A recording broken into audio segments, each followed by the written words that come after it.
Il existe dans le nord-ouest du Népal un endroit que les cartes ont longtemps ignoré et que le monde moderne n'a jamais atteint.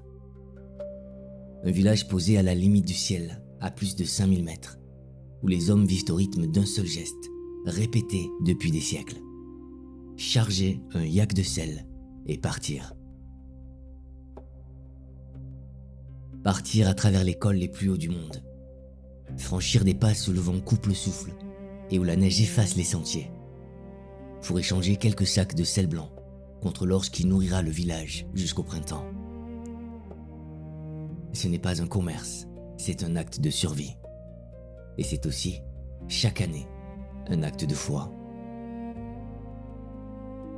C'est dans ce monde-là qu'un vieux chef, un jour, dit à son petit-fils une parole que je voudrais vous confier dès maintenant, avant même que le récit ne commence. Il lui dit : quand deux chemins s'ouvrent à toi, choisis toujours le plus difficile, celui qui exigera le meilleur de toi.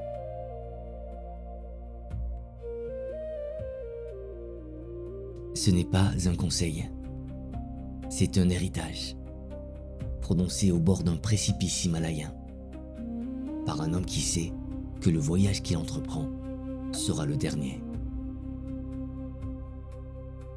En 1999, le photographe et cinéaste Eric Vallee a réalisé un film à la frontière du documentaire et de la fiction, avec de véritables villageois népalais, dans l'une des régions les plus inaccessibles de la Terre. Ce film, Himalaya, l'enfance d'un chef, n'est pas seulement une œuvre de cinéma, c'est un testament. Un acte d'amour envers un peuple dont le mode de vie allait bientôt disparaître. Je vous invite à marcher avec moi pendant les prochaines minutes, à travers les hauteurs du Dolpo. Nous allons d'abord entrer dans le village et comprendre le deuil qui déclenche tout. Puis nous suivrons deux caravanes rivales sur les sentiers de la montagne, là où la tradition affronte l'audace et où la nature a toujours le dernier mot. Nous découvrirons un enfant de 10 ans, Pasang, qui observe en silence et qui, sans savoir, apprend à devenir chef. Et nous terminerons par ce que ce film, tourné il y a plus d'un quart de siècle, a encore à nous dire sur ce que nous devons transmettre avant de partir.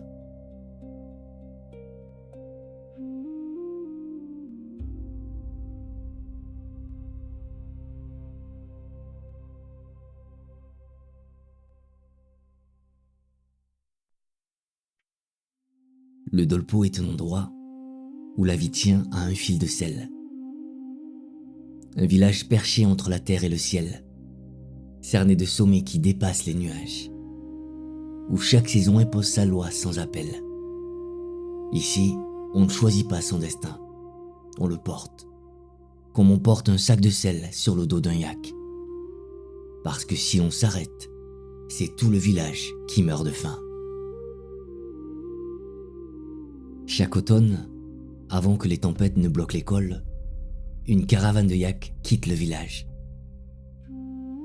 Elle descend vers les vallées du sud, chargée de sel extrait des lacs d'altitude, pour l'échanger contre l'orge qui fera le pain de l'hiver.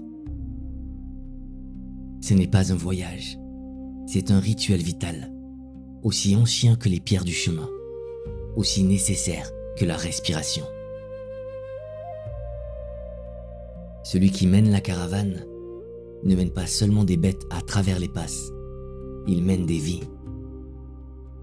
Il porte sur ses épaules la faim ou la satiété de tout un peuple. Or voici que la caravane revient et qu'elle ramène un corps. Lapka, le fils aîné du vieux chef Tinley, est mort. Celui qui devait succéder à son père, celui qui devait mener la prochaine caravane, celui qui devait perpétuer l'ordre du clan, a péri en tentant un nouveau chemin dans la montagne. Le village est en deuil. Le corps de l'Apka est offert aux vautours, selon le rite de la sépulture céleste. Cette cérémonie où les morts sont rendus au ciel, os par os, chair par chair, dans un don total à la nature qui les a portés. Et Tinley ne pleure pas, il ne crie pas, il regarde. Il regarde Karma, le meilleur ami de son fils, le plus robuste et le plus adroit des jeunes du village. Et dans ce regard, il y a une accusation. Tinley est convaincu que Karma est responsable de la mort de l'Apka. Peut-être parce qu'il briguait la place de chef. Peut-être parce qu'une rivalité ancestrale oppose leurs deux clans. Peut-être tout simplement parce que le chagrin a besoin d'un coupable pour ne pas devenir follet. Karma, lui, porte cette blessure en silence. Il dit, dans le secret de son cœur, « Devant le corps de l'Apka, le vieux Tinley n'a rien dit, mais il me regardait comme on regarde un assassin. »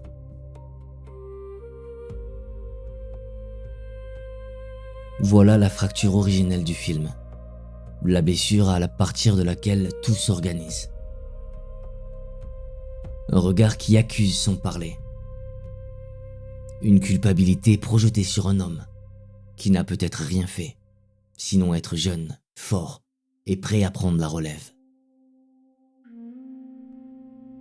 Le village, lui, sait que Karma est le plus capable.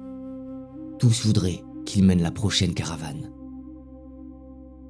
Mais Tinley refuse. Tinley est le chef et sa parole est loi. Il préfère partir lui-même, malgré son âge, malgré ses forces déclinantes, plutôt que de confier le troupeau à l'homme qu'il déteste. Et au milieu de cette guerre silencieuse, entre un vieil homme blessé et un jeune homme humilié, il y a un enfant de 10 ans, Passant, le fils de l'Apka, le petit-fils de Tinley. Un enfant qui vient de perdre son père et à qui l'on a déjà dit qu'il doit cesser d'être un enfant.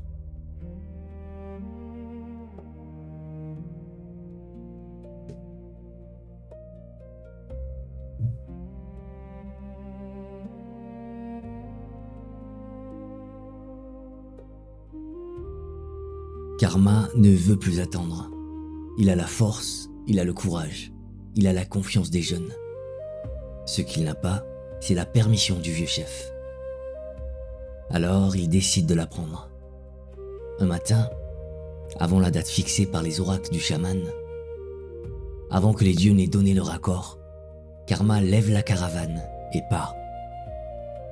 Il entraîne avec lui tous les jeunes du village, les yaks chargés de sel, et la promesse d'arriver le premier dans les vallées du sud.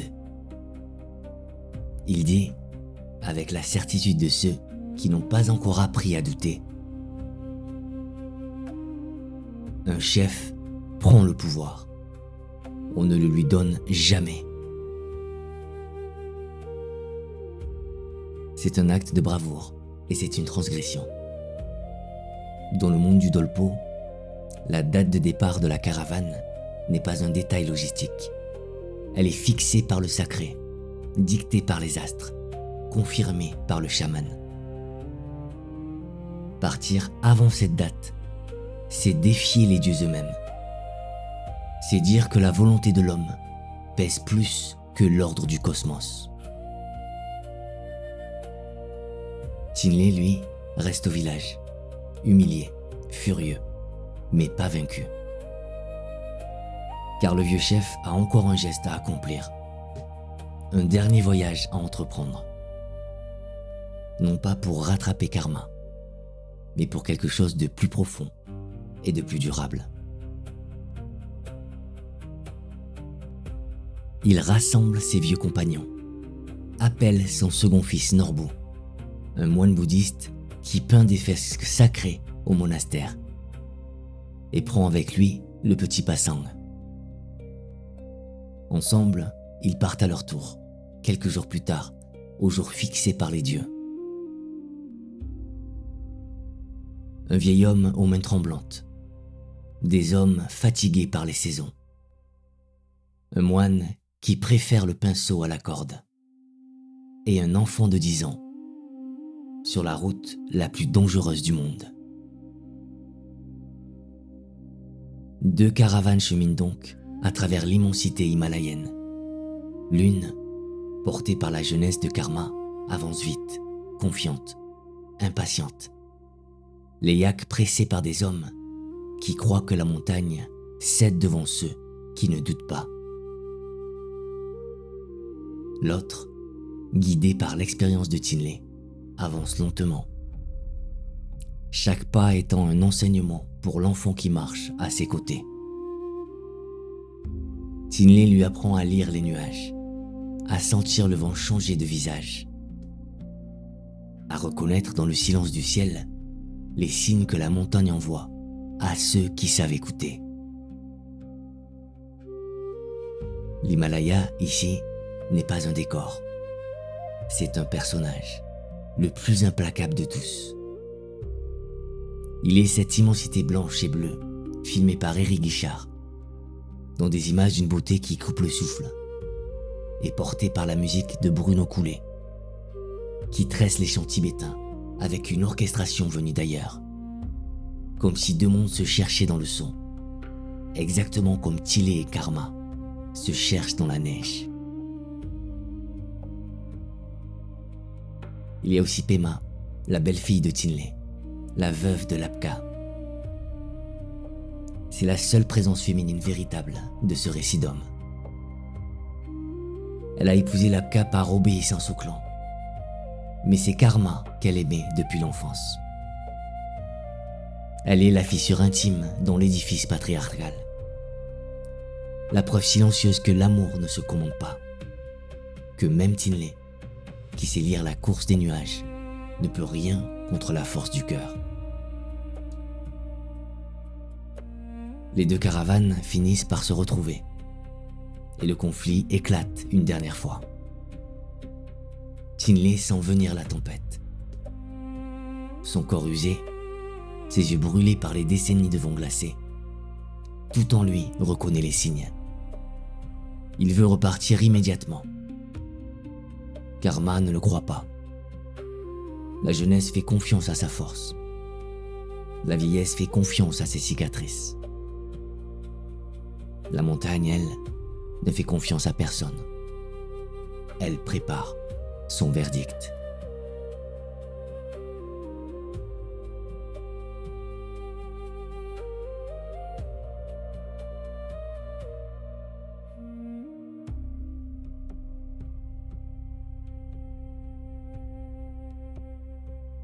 Il y a, dans ce film, un personnage que l'on pourrait ne pas remarquer, tant il est silencieux. Il ne parle presque pas. Il n'agit pas. Il ne tronche pas. Il regarde. Passant à 10 ans, il a perdu son père. Son grand-père lui a dit de ne plus pleurer, parce qu'au Dolpo, un futur chef n'a pas le droit aux larmes. Karma, lui, le porte quand il est fatigué, le protège quand le froid est trop vif, lui offre la chaleur que Tinley, dont sa rigidité, ne sait plus donner. L'enfant se tient entre ces 2 hommes comme entre 2 mondes, et il recueille de chacun ce que l'autre ne possède pas. La sagesse de l'un, le courage de l'autre. Un jour, au milieu de la marche, l'enfant pose une question. Il demande, avec cette simplicité qui n'appartient qu'aux enfants, « Il faut combien de vies pour devenir chef ?» Et cette question, si naïve en apparence, contient toute la profondeur du film. Car elle porte en elle la croyance bouddhiste en la réincarnation.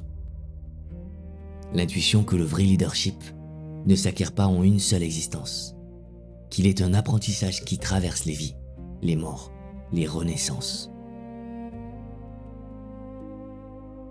Et puis la tempête arrive. Le blizzard s'abat sur les caravanes. La montagne reprend ses droits.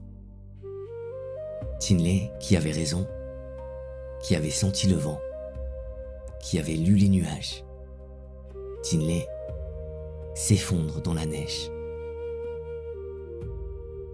Ses forces le quittent.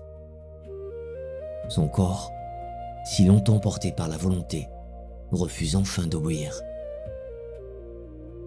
Il est seul, perdu dans la blancheur.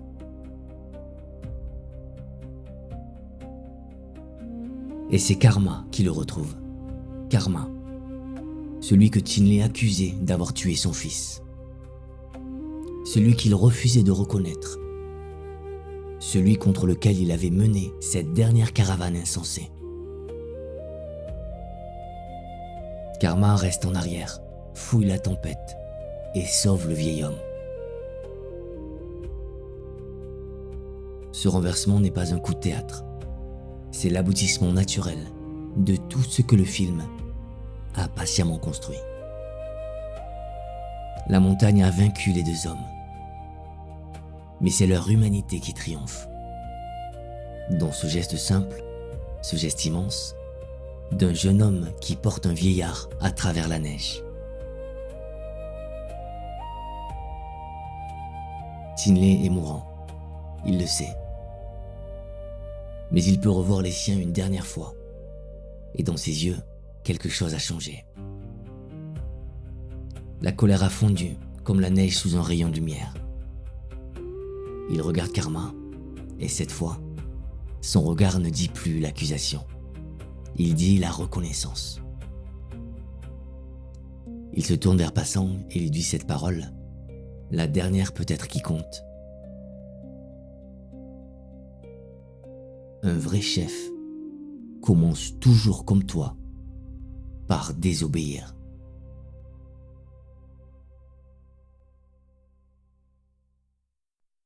Mesurez ce que cela signifie. Un homme qui a passé sa vie à imposer l'ordre, à défendre la tradition, à exiger l'obéissance.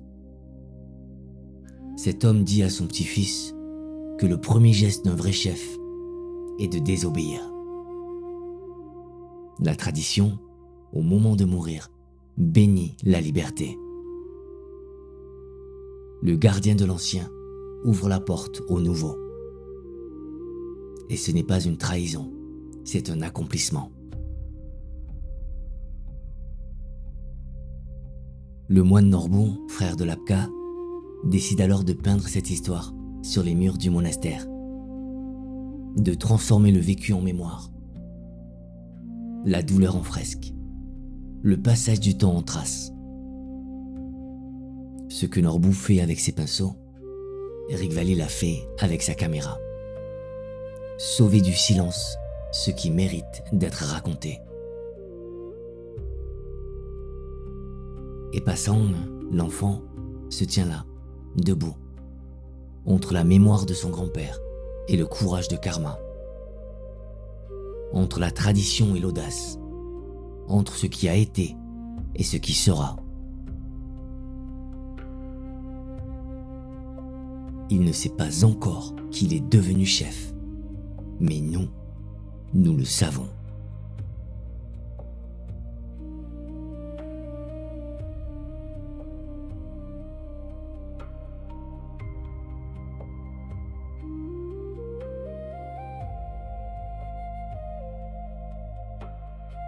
Voilà ce que raconte ce film.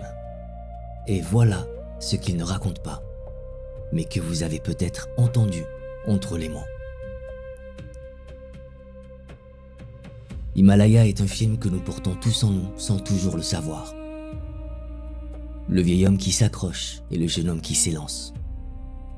La peur de perdre et le désir de vivre. Le besoin de contrôler et la nécessité de lâcher prise. Ce ne sont pas seulement Tinley et Karma. Ce sont les deux voix qui se disputent en chacun de nous. Chaque fois que la vie nous place au pied d'un col et nous demande de choisir. Le mode de vie des Caravadis du sel a pratiquement disparu. Les routes modernes, le commerce global, le passage du temps ont effacé ce que des siècles avaient construit. Le film d'Eric Vallee est devenu ce que Norbu accomplit à l'intérieur même du récit. Une fresque peinte sur le mur du monde, un témoignage de ce qui a été et ne sera plus. L'art, parfois, est le seul geste qui tient debout face à l'oubli.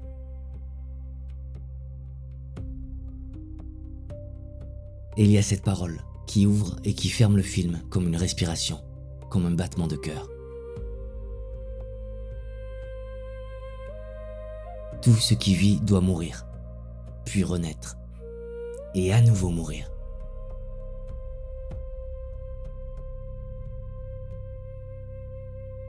Ce n'est pas une fatalité, c'est une promesse. Ce qui meurt dans le vieux chef renaît dans l'enfant. Ce qui disparaît du dolpo survit dans le film. Ce qui s'éteint dans une tradition renaît dans celui qui l'a vu, entendu, ressenti. Et vous qui avez cheminé avec moi pendant ces quelques minutes à travers les hauteurs du dolpo, je voudrais vous poser une dernière question, la seule qui compte peut-être.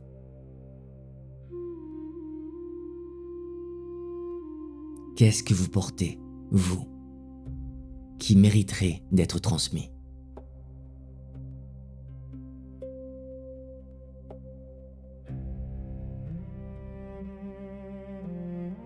Quel est votre sel, votre caravane, votre col à franchir?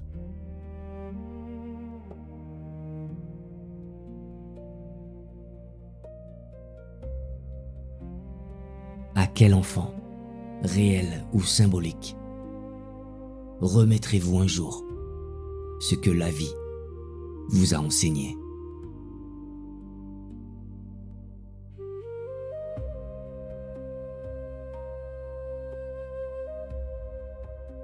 Merci d'avoir marché avec moi. Cette marche ne s'achève pas ici. Elle continue, à chaque pas que vous ferez, dans le silence qui suit, dans la douceur de ce qui reste, quand les mots se taisent.